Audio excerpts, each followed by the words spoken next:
In this video, I'll show you how to see member list in a Discord server. Ensure you subscribe and turn on the notification to this channel for lots of educational guides and content like this. Now, you can see right here, I am currently in this server, the Edge server, right? And there is no one here. I'm not seeing anyone right here, but no, you can actually see, right?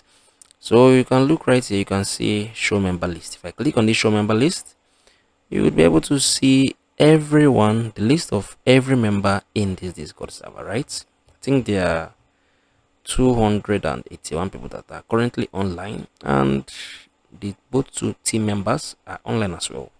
So this is how you can see member list in a Discord server. If you found this video helpful, let me know below in the comment section. Thank you guys for watching through.